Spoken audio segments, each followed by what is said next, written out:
So turn around.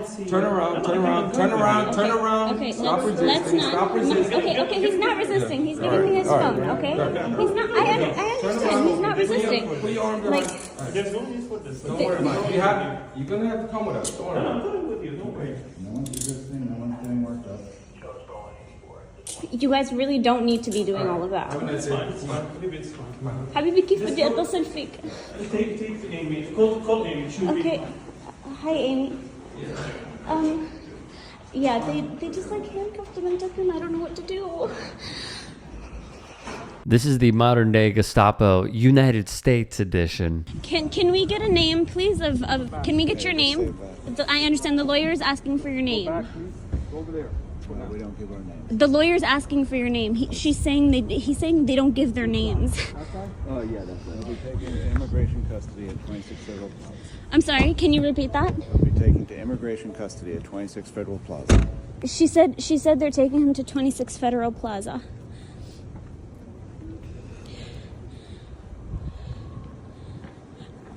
Can you please specify what agency is taking him, please? Excuse me. They're not talking to me. I don't know. I don't know. Excuse me. The lawyer would like to speak to somebody. Oh my God, they're literally like running away from me. Oh my God.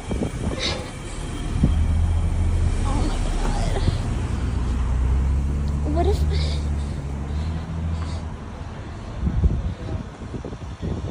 Okay.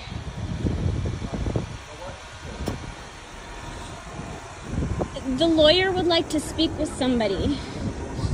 Excuse me. Stand back. His lawyer would like to speak with someone. I got the license plate number. Excuse me. Hello?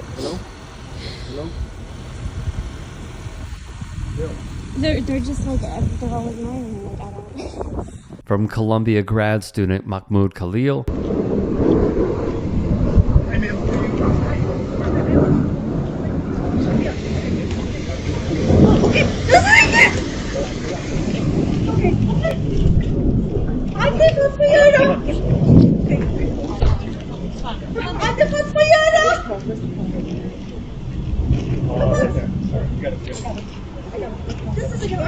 Okay, it's fine. I'm able to. Let's go. Okay. Okay. Can I just close the car? Yeah. Well, I'm trying to. Okay, you're right. Okay. Okay, with the police. Okay. Okay. Let's go. Ma'am, you got it. Okay. Take it back. No, can I see your? Yep. We're gonna take it right here.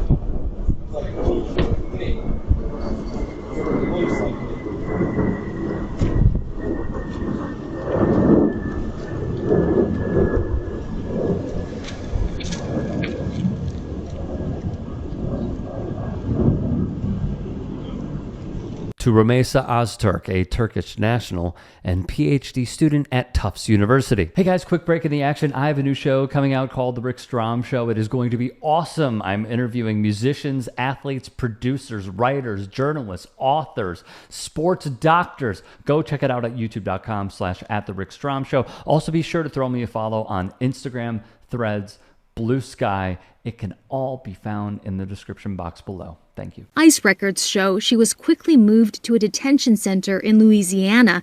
That's despite a judge's order prohibiting her transfer, though it's unclear whether it was issued in time. This woman's been abducted by our government, apparently. And that's outrageous. It is full-blown fascist intimidation. Here at CCOT today and visiting this facility.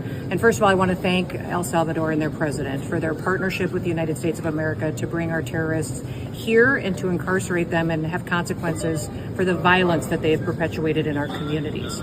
I also want everybody to know, if you come to our country illegally, this is one of the consequences you could face. The Trump administration has resumed deporting Venezuelan migrants to El Salvador, claiming they're gang members.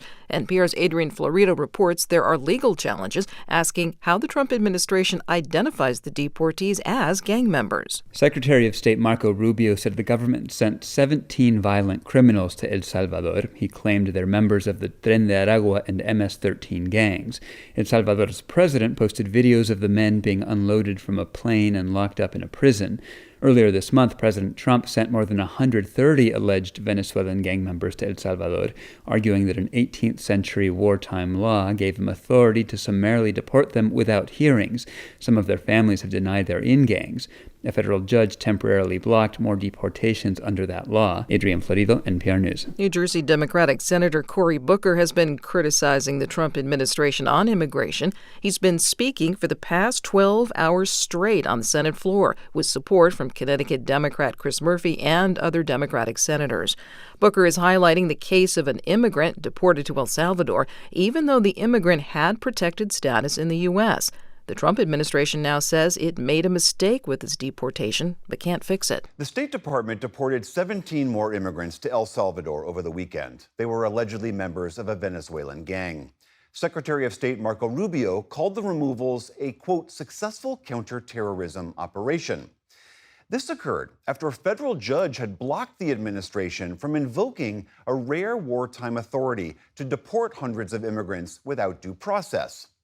The president was sharply critical of that judge. And many, many more. So how does sports play a part in this? And this is the official ball Thank you very with much. your name.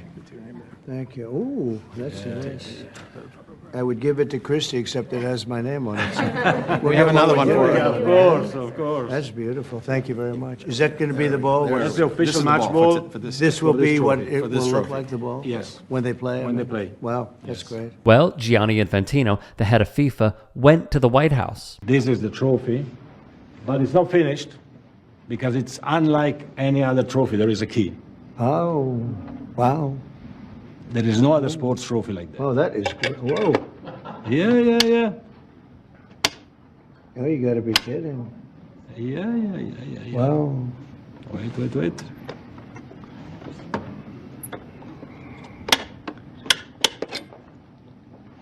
Wow. That's one of those. And that's the trophy. That is something, huh? We got to win now, Mr. President. And kept Trump's attention by literally showcasing shiny objects. But there is a dark cloud hanging over the tournament. Mexico, Canada, and the U.S. were selected by FIFA in the joint bid to host the 2026 World Cup. 11 U.S. cities will host matches, as you see here. 2 in Canada, 3 in Mexico. But Gretzky has spent time at U.S. President Donald Trump's home in Mar-a-Lago. He had a prime seat at the inauguration. Trump has even floated Gretzky should run for Prime Minister of Canada, soon to be Governor of Canada. A nod to Trump's desire to make Canada the 51st state. the display of unity years back, all but forgotten. Watching the very popular president of Mexico, Claudia Sheinbaum, play mental jujitsu with low IQ Donald Trump is a sight to behold. Now, as Donald Trump is saying, April 2nd is going to be Liberation Day, where there's going to be tariffs on everything imaginable, and he goes, things are going to be great. And of course, he's imposing the 25% auto tariffs throughout the world, which is going to hit Mexico and Canada particularly hard. This was from earlier this week, a press conference that Claudia Sheinbaum held, where she said, look, built into the very fabric of Mexico's constitution is the concept of not tariffing people, not tariffing other nations, because it has disastrous effects. But she says, without saying so many words, look, Donald Trump's a weak, pathetic loser, and we know he's backed down before, so why don't we just see what happens on April 2nd, because he tends to back down when he sees the stock market crash. Shout out to the Midas Touch for dethroning Rogan, by the way. There is no question the tensions are high. And the AP would go on to ask, with the U.S. hosting the Club World Cup, the Ryder Cup, the Olympics, the World Cup, will the world want to come? Well, If FIFA President Gianni Infantino has a say, it is a resounding yes. He has met with Trump 5 times since the election. Tariffs aside, tons of people, and I mean millions upon millions of people, will be attending these games. Journalist Dave Zirin and political scientist Jules Boykoff wrote for The Nation the fears of many entering the United States. The price for wanting to visit the U.S. has meant having your electronics searched, your politics interrogated, or getting strip searched and left naked in a back room at Logan Airport. True story. Will an interrogation land them in a holding cell in a remote Louisiana facility like Ozturk and Khalil? What about the thousands of expected visitors from South America, which will likely include young men who may or may not have tattoos? Will they find themselves lost in a system that eventually sends them to an El Salvadorian slave labor camp, as we showed in the Open with Kristi Noem? What about fans from countries like Iran, who just qualified for the World Cup? And what about those from the 43 countries on Trump's draft list of travel ban nations?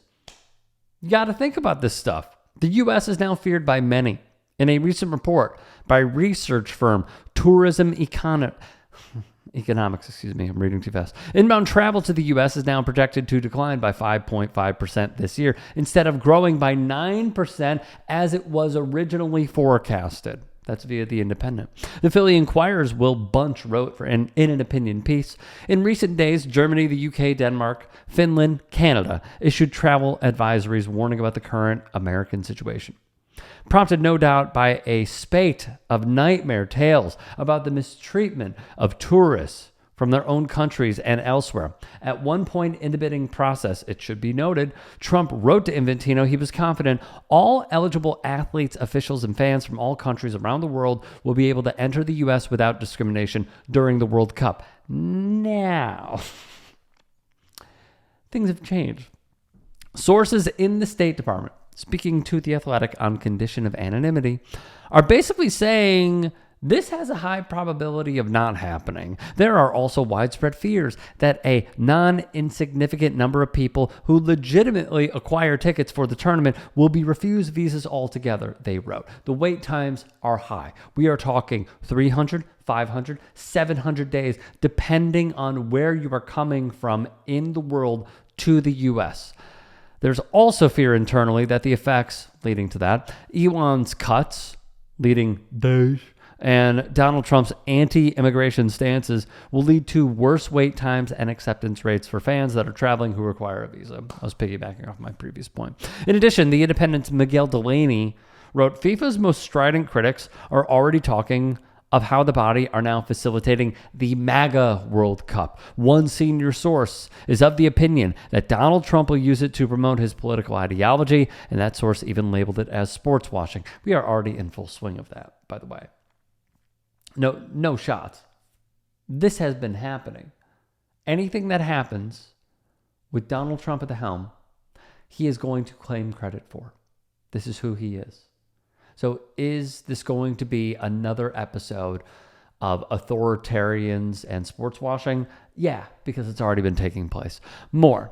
The 2026 World Cup already feels like it is a driver for something bigger, with human rights groups most concerned about how it could enable the ongoing authoritarian turn in global politics. Now, some will obviously counter with the, well, Qatar had it and Russia had it with Vladimir Putin, so you're just fear-mongering, you're just being a bit. So Zirin and Boykoff would respond, saying what about Russia, what about Qatar, elides the fact that however brutal these countries were to their workers and however repressive they were toward their citizens, players, coaches, and tourists were treated like VIPs, afforded the privilege of ignoring the conditions of the host country, and allowed to focus on soccer. In Russia and Qatar, World Cup tickets were tantamount to visas. This will most assuredly not be the case under Trump.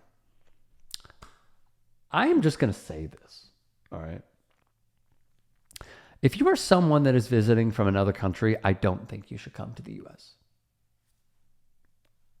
The amount of people that are exploring their options on how to leave shows how we are fearful every day every single day. And I know the world takes this in, but to see it here and know that you rang the alarm bells over and over and over again about how disastrous this will be, and it fall on so many deaf ears, that now we have to deal with the consequences of their actions. Meanwhile, some Trump supporters are going on CNN saying, oh, I regret it. Yeah, of course you do. Farmers saying, yeah, I don't know. People in Nebraska who run farms, oh, I can't believe this is happening. You can't? Really? So I'm telling you, I love sports. I love this beautiful game. I am telling you, you are taking a serious risk if you decide to come here for the World Cup. There are already American citizens who are fearful because of the stances that they have taken and the posts that they have made, which are protected under the Constitution. So I am telling you right now, look long and hard, because it could be a disastrous decision. If you can and are willing, please become a paid member here at TYT Sports, and or go to tyt.com/join. In addition, you can follow me on Twitter, Instagram, and TikTok. Appreciate it. Have a great day.